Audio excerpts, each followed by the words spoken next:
สบายดีมาพ่อกับบ่าวน้อยสาวลุงมื้อนี้บ่าวน้อยสาวลุงพามาเบิ่งกันเจือนแม่น้ำคองพี่น้องกันเจือนกระเจ้าเฮ็ดกันเจือนแม่น้ำคองเฮ็ดบักสูงๆพี่น้องโอ้สูงแท้สูงว่ะกำลังเป็นจักหน่อยเป็นบ่อนท่องเที่ยวในรถกระเจ้ารถแล่นไปแล่นมาได้จักหน่อยนี่เฮ็ดปูยางเทคอนกรีตบ่จักนี่นะยาวไปแม่น้ำคองยาวไปเรื่อยๆทางยาวไปขึ้นไปเบิ่งเทิงเนาะเดี๋ยวบ่าวน้อยสาวลุงพาไปเบิ่งพ่อหน่อยเดียวได้แล้วก็ทาย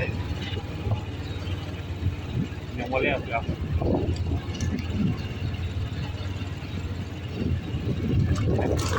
ไปกำลังขึ้นป้ายมื้อนี้บ่าวน้อยพาขี่มอไซค์หรือว่ารถจักรมาไปแล้วไปเลาะทางคนเลาะแล้ววันนั้นฝั่งไทยพี่น้องหนองคายทางยาวคือคุณเฮ็ดมาแต่พูดได้นะเอ็ดมาแต่ไกลๆมันได้กัน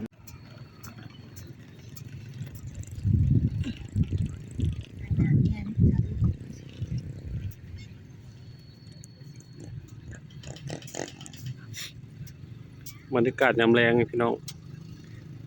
ริมฝั่งแม่น้ำโขง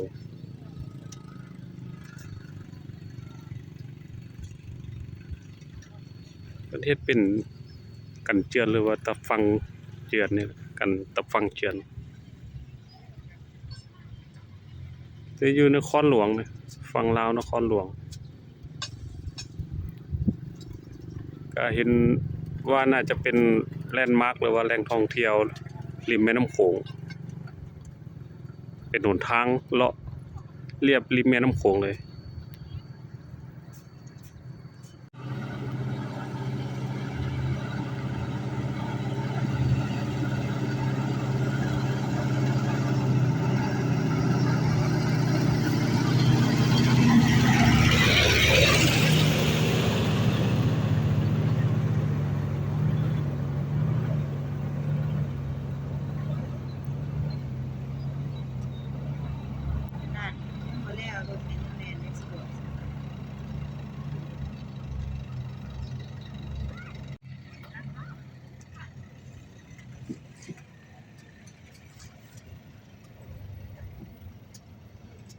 บนบ่าวน้อยอยู่นี่เป็น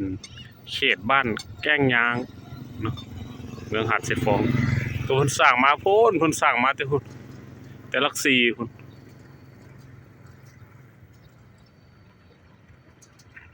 สินคิ้วของอยู่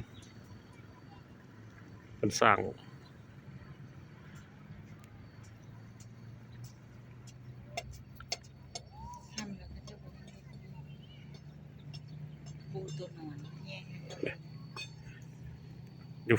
อยู่ทางนี้สูงแต่ละปีนี่น้ำท่วมนะบ้านแก้งยางถ้าเพิ่นสร้างเพิ่นเฮ็ดกันเจือนตัวนี้เฮ็ดสูงหลายที่บ่าวน้อยเคยเอาลงให้เบิ่งแต่ละปีน้ำท่วมถ้ามันสร้างในนี้แล้วคือสิบ่ท่วมแน่นอนบ่ท่วมน้ำบ่ท่วมเพราะเพิ่นเฮ็ดสูงหลายอันนี้เพิ่นกำลังปูตัวนอนกันบ่ให้ดินมันเจือนลงปูต้นนอนตันไว้ตัวนอนทำกำลังหนักพุ่นเด้อน่ะกันบ่ให้ดินมันเจือนลงไหลลงเวลาน้ำท่วมน้ำมันเซาะเจ้าก็เฮ็ดเวียกจนค่ำจนมื้อจนค่ำมันก็ยังบ่เซาอันนี้ทางจากแก้งยางไปทางหนองแก้วไปทางมันหอมทินเพียพุ่นเลยนี่พุ่นเฮ็ดไปฮ้นไปอ้อมไปฮอดวัดธงธาตุรอของไปฮอดทางทะเดือพุ่นเลยนี่ถ้าบางคนเคยมาสิฮู้เนาะว่าแถวธงธาตุทะเดือแถวใดเพิ่นเฮ็ดไปเป็นจุดเนาะยามแลงผู้คนมาย่างออกกำลังกาย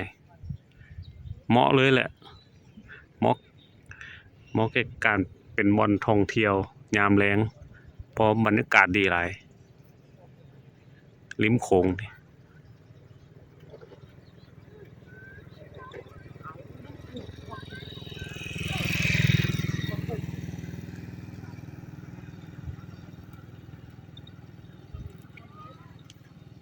เดี๋ยวบ่าวน้อยสาวลุงสิมาอัปเดตให้เบิ่งเป็นระยะเด้อ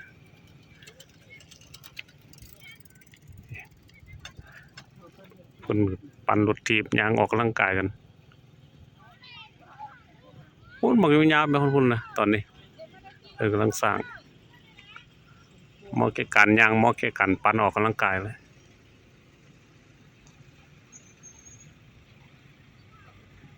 เดี๋ยวมื้อหน้าบ่าวน้อยสิพาขี่รถไปเบิ่งพู้นตัวอยู่ไกลๆพุ่นสิพาขี่รถเลาะเบิ่งเอาแต่พุ่นละเอาแต่ต้นทางบอนเพิ่นสร้างแล้วพุ่นละขี่เลาะจนไปสุดพุ่นละ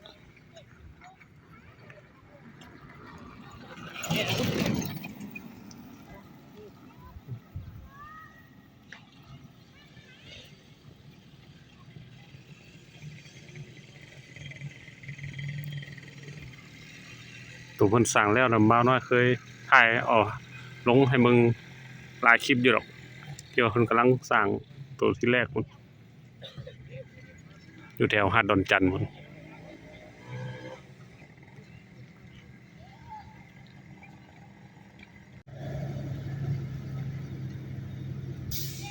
เป็นมาเบิ่งน้ำของยามแรงแต่เว้นรับขอบฟ้านี่อากาศดีอยู่คุณยังมีเรือหาปลาอยู่นั่นน่ะกลางแม่น้ำพุ่น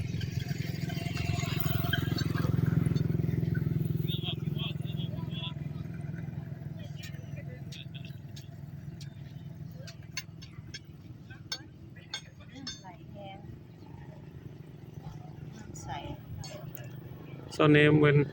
ช่วงน้ำยังมันหลายปานใดช่วง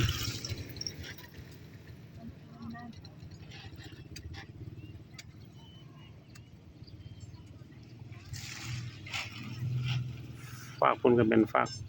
ฝั่งไทยบ้านพี่เมืองน้องเฮาล่ะแม่น้ำโขงกั้นระหว่างลาวกับไทยมืดครึ้มเด้ช่วงนี้มันยามฟ้ายามฝนเด้